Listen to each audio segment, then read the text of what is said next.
জীবনে কিছু কিছু দিন থাকে যেগুলো ক্যালেন্ডারের পাতায় সাধারণ হলেও মনের ভেতরে ভীষণ স্পেশাল হয়ে যায়।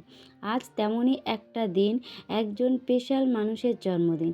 এই দিনটাকে শুধু শুভেচ্ছা জানিয়ে নয়, নিজের হাতে নিজের সময় আর ভালোবাসা দিয়ে সকাল থেকে রাত পর্যন্ত অনেক অনুভূতি, হাসি, ভালোবাসা, কিছু কথা এই ভিডিওতে সারাদিন কিভাবে কাটালাম সেটাই তোমাদের সাথে শেয়ার করব।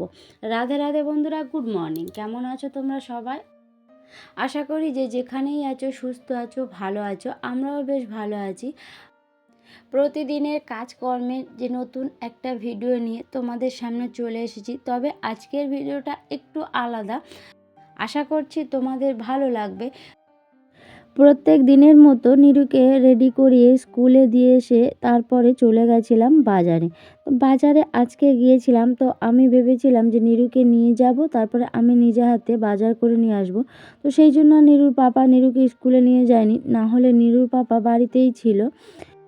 আর ও যখন বাড়িতে থাকে তো তখন আমি নিরুকে স্কুলে নিয়ে যাই না, তো ওকে পাঠিয়ে দিই, তারপরে আমি বাড়ির কাজগুলো সেরে নিই। তো আজকে গিয়েছিলাম, তো তারপরে এই তো বাজার করে আর টিফিনটা কিনে নিয়ে চলে এসেছি।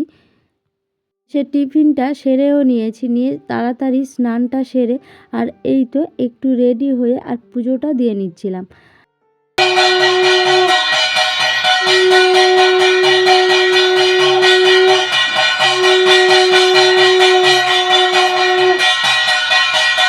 অনেকটাই দেরি হয়ে গেছিলো, তো তবুও ভাবলাম যদি রান্নাঘরে একবার ঢুকে যায় তো তাহলে আর পুজোটা দিতে অনেকটাই দেরি হয়ে যাবে।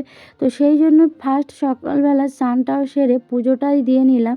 কি বলো তো, আমরা জীবনে যখন হয়তো কোনো খুব বিপদে পড়ি তো তখনই হয়তো ঠাকুরকে আমরা স্মরণ করে থাকি, কিন্তু সেটা ঠিকই না। সকল সময় যতটা সম্ভব আমাদের সাধ্য মতো যে আমরা এতটা পারবো বা অনেক কিছু দিয়ে করতে হবে সেটা বড় কথা নয়। যেটুকু মনে থেকে মানে মানা যায় বা যেটুকু ভক্তি করা যায়, যার যেমন ক্ষমতা সে সেইভাবে যদি আমরা সকল সময় ভগবানকে ডাকতে পারি তাহলে একটা আলাদা অনুভূতিই থাকে, তাই না? আর তার থেকেও সবথেকে বড় কথা যে সকালবেলা যে পুজোটা দিতে যেটা ভালো লাগে, হয়তো অনেক বেলাতে যে পুজোটা দিতে একদম ভালো লাগে না। মানে মনে হয় যেন অনেকটা বেলা হয়ে গেছে পুজোটা দিতে, মানে একটা কেমন মতো মনে হয়। তো তাই চেষ্টা করি যখন মানে সময় পাই, চেষ্টা করি যে সকালবেলা পুজোটা সেরে দেওয়ার। তো তারপরে এসে রান্নাঘরের কাজ শুরু করি।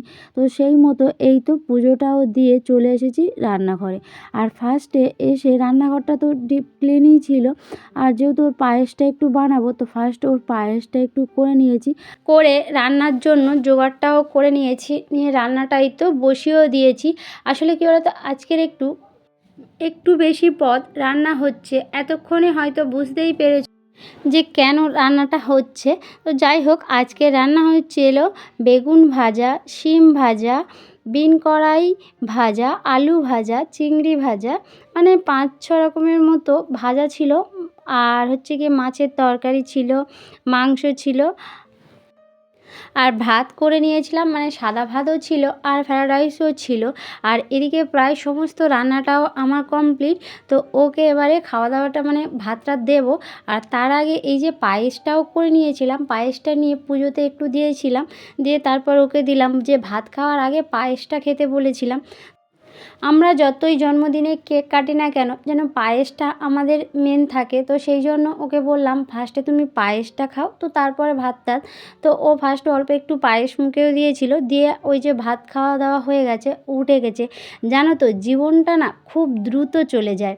আজকের এই দিনটা হয়তো কাল একটা স্মৃতি হয়ে যাবে, কিন্তু এই স্মৃতিগুলো একদিন আমাদের শক্তি হবে, তাই না বলো? জানো তো, জীবনে আমরা কম বেশি অর্জন করতেই পারি, কিন্তু এগুলো আমরা চাইলেও ফিরে পাবো না, তাই না? সমস্ত কাজ হবে, কষ্ট তো থাকবে, জীবনটা আছে মানে কষ্ট থাকবে, আনন্দ থাকবে, সুখ থাকবে। শুধু যদি ভাবি যে পরে হবে, পরে করব, তাহলে পরেই থেকে যাবে, তাই না? হয়তো আনন্দটা সামান্য বা কেউ অনেকে বড় করেই করে, কিন্তু যতটুকুই করো না কেন, যে যতটুকুই করে সেটাই তো স্মৃতি হিসেবে থেকে যায়, তাই না? ওর খাওয়া দাওয়া হয়ে গেছে আর ওর সঙ্গে ছেলেকেও খেতে দিয়ে দিয়েছিলাম, তো ও একটু আস্তে ধীরেই খাচ্ছিল। আর আসল কথা হচ্ছে ওকে তো গালে দিতেই হবে, মানে ও হয়তো প্রথমে তোমরা জানো বা দেখেছো যে প্রথমে হয়তো হাতে তুলে খায়, তো তারপরে সবটা ওকে গালে দিতে হবে, তবে ও মানে খাবারটা খেতে পারে। খুব না হলে ওই খাবে না বা ওরকমভাবে চলতে থাকবে অনেকক্ষণ ধরে।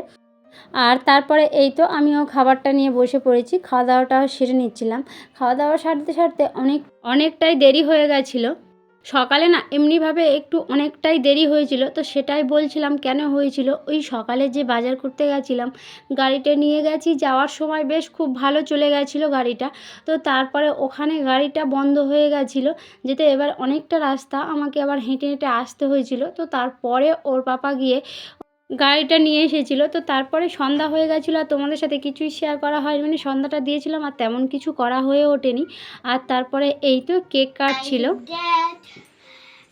Happy birthday to you, may God bless you, happy birthday to you, happy birthday বাবা। লাস্টে না কাটো কাটো সাথে বলে, লাস্টে আমরা এত জোরে চিৎকার করি যে ম্যামের কান পর্দা ফেটে যায়। আচ্ছা না আশা ধরো। আর নিরুর পাপা মিলে কেকটা কাটছিল। তাহলে বন্ধুরা এতক্ষণ পর্যন্ত আমার ভিডিওটি জুড়ে যারা রয়েছে তাদেরকে জানাই অসংখ্য ধন্যবাদ। আর আমার পাশেও যারা রয়েছে তাদেরকেও জানাই অসংখ্য ধন্যবাদ।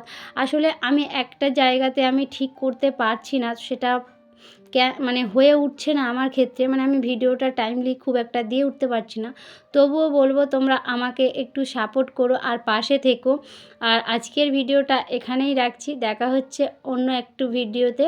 আজকের এই পর্যন্ত, টাটা।